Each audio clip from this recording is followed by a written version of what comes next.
Hey guys, this is KYT, and I'm here with Face-to-Face Games Operations Manager Peter Sackglass. Hey guys. And together we're going to talk about something that we're really excited about, the Mana Deprived Open Series, MDOS for short.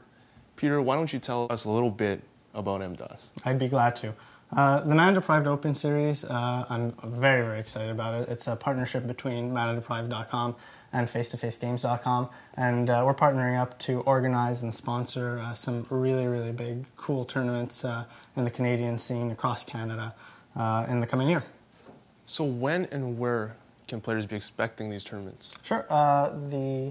We know that there's a high demand for tournaments all across Canada, not only in the big cities, but also the smaller cities that have a thriving Magic community, a growing Magic community. And we know that there's definitely a demand there as well. So we'll be having these events not only in the bigger cities where we know there's an established player base, but also in the smaller cities that we know we can get a really good attendance there as well, and bring those to people there as well.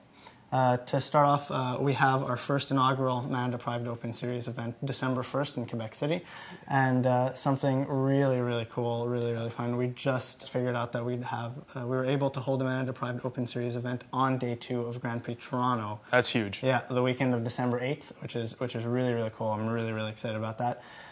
And the tournaments are going to continue in 2013, and we're going to start off with having them every 2 months or so. So the main question that I've been getting a lot from people that since our initial announcement is that why are we deciding to go with every 2 months and not more? Right. I've had the same question asked to me. People want tournaments. They want big tournaments, right, great tournaments all the time.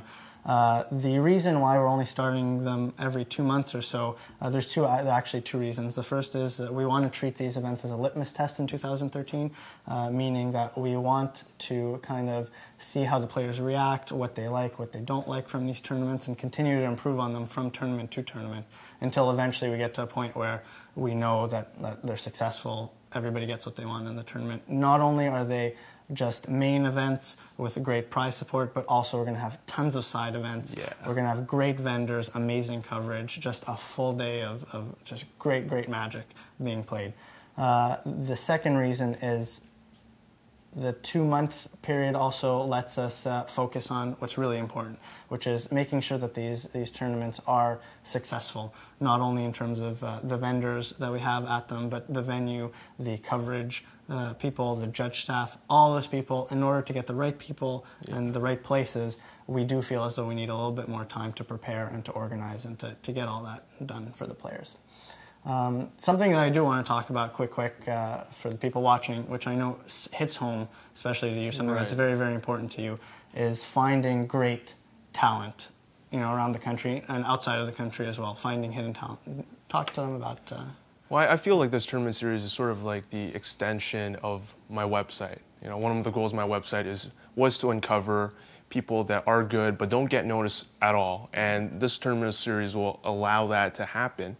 I mean, known players like Alex Hayne and David Kaplan attribute a lot of their Pro Tour success to the exposure that they've gotten on Mana Deprived or other venues. So we want to bring that to other people. We're going to have the winner featured on the coverage website and in newsletters. So we're really making a push to finding the next Alex Hayne, the next David Kaplan. And on that note, talking about players who have had that exposure and getting a little bit of fame and popularity from being on these websites and having some tournament success, something that's really, really exciting and unique to the Mana Deprived Open Series is actually the bounty system that we're putting into place. So why don't we talk about the bounty system? Yeah, definitely. The bounty system actually started the first time when Face-to-Face Games, when we helped organize one of the CMT Summer Challenges this past summer, and we had Alex Hayne's team, because it was a team trios event, and the whole team was the bounty team at that tournament. And essentially what that meant was that whenever another team would be paired up against them in the Swiss, if they would be able to beat the bounty team, they'd get a free booster box. So we're having the same thing for all our Mana Deprived Open Series events, this bounty system, where we're picking a player who has had some tournament success, who has had that exposure, such as, say, the Alex Haynes, the David Kaplans, the Lucas Siaos, the Pascal Maynards. The people who people know from the Canadian scene, and have them as bounty players.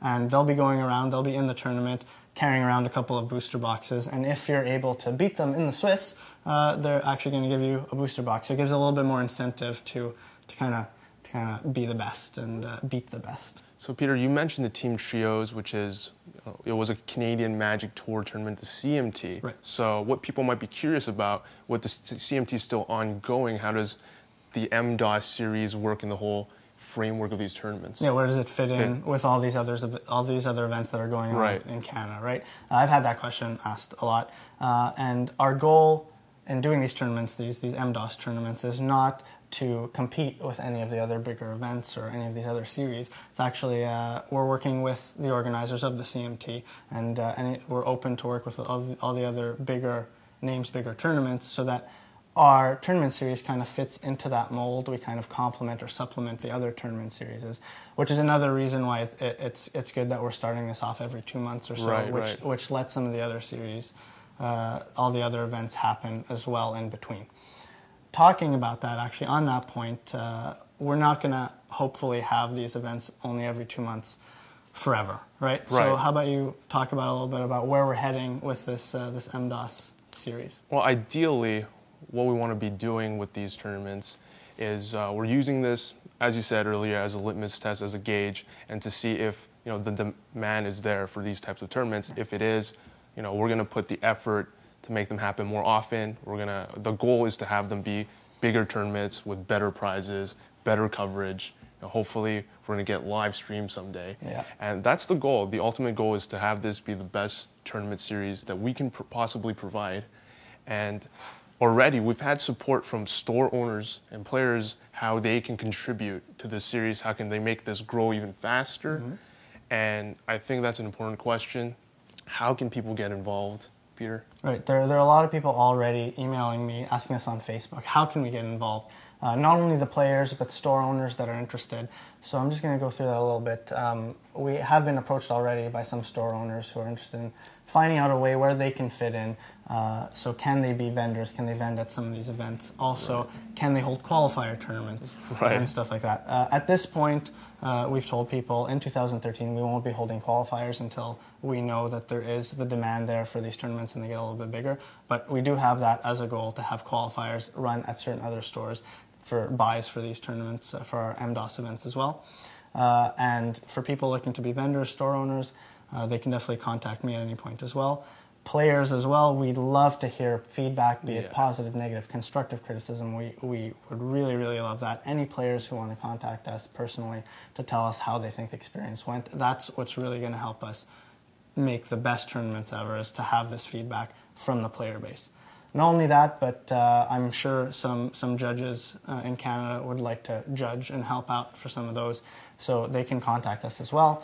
And a big thing is coverage that we want to focus on. We want to bring deck techs, we want to bring feature matches, and we want to bring the deck lists out to get all this exposure during the tournament series, and that's something that we're working on getting really, really great coverage staff as well. Yeah. So the way that anybody can contact us or find more information about the Mana Deprived Open Series is essentially through Facebook. We have a Facebook group where we also put up the events and times and dates and all that, as well as on face2facegames.com on our website. We have all the info there. Also, we'll have the coverage page on manadeprived.com and all that info there, so you can get all the information there.